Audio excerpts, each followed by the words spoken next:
Well, as Canadians face elevated borrowing costs, we've been seeing that show up in the form of a slowdown in the housing market in this country. So in a market with fewer buyers, how are sellers changing their strategy? Let's bring in Davelle Morrison. She's a broker with Bosley Real Estate to give us some perspective from on the ground. Davelle, thanks so much for coming in. Great. Thanks for having me. I appreciate it. So what have you been seeing, in terms of any changes about how people are, strategizing if they are listing right now?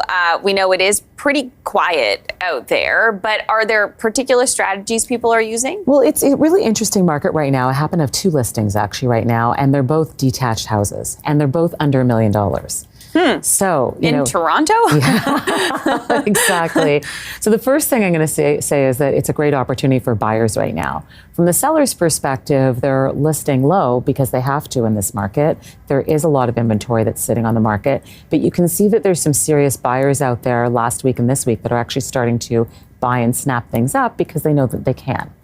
We like to have this expression, you marry the house, you date the rate. And so what that basically means is that you're going to marry the long-term price of the house you pay. So it's much better to spend $900,000 on the house versus $1 million on the house.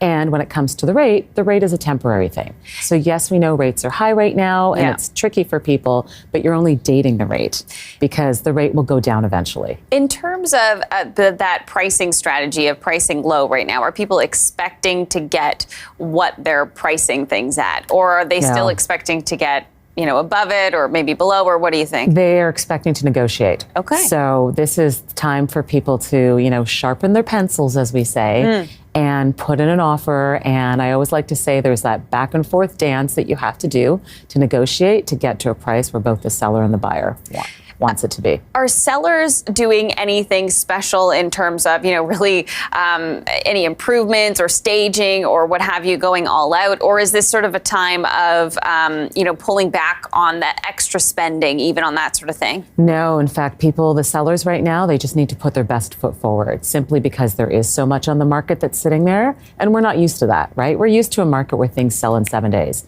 So in this market, it's full stage, full pictures, because if you don't put your best foot forward, no one's even going to come and see the place. What I can say about my listings right now is that we're getting showings. So I know that that's always a positive sign. Yeah. There are buyers out there. Now, what's interesting, I guess, and different in the condo market, so, I'll work with some buyers to help them buy a condo.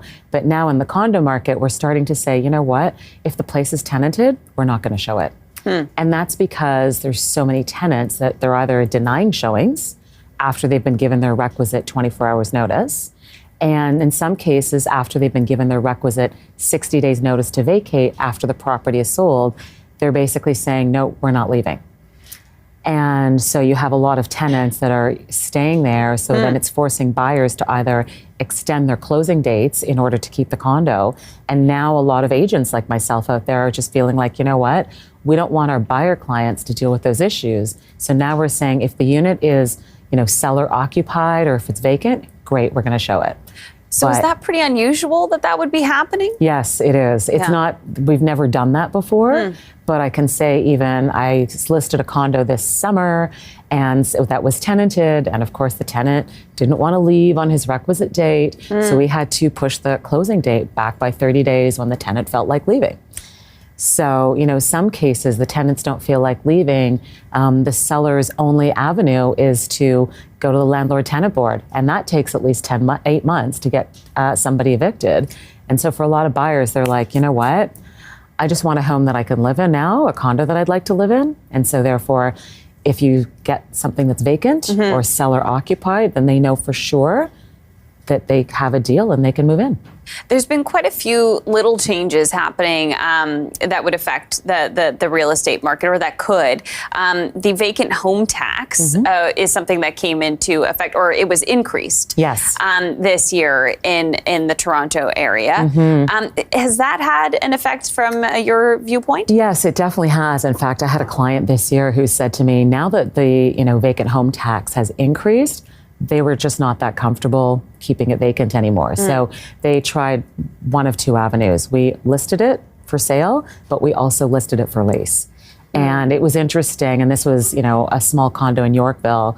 On the sale front, we never got any showings. On the lease front, I was blown away with how many showings we got. So we got at least like that. But yes, the vacant home tax is definitely having a bit of an effect for sure. Well, that seems like a good thing, getting a unit onto the market that wouldn't have been otherwise, available on the rental side of things. Yes and no. I mean, this particular family, they liked it as a pied-à-terre. They were using it to basically come downtown, go out for a nice dinner, enjoy an evening out, and then have a place to stay. And so now that's kind of taken away from them. So I guess I'm also about personal choice and what you choose to do. Right. And so I hate it that somebody's personal choice was taken away from them.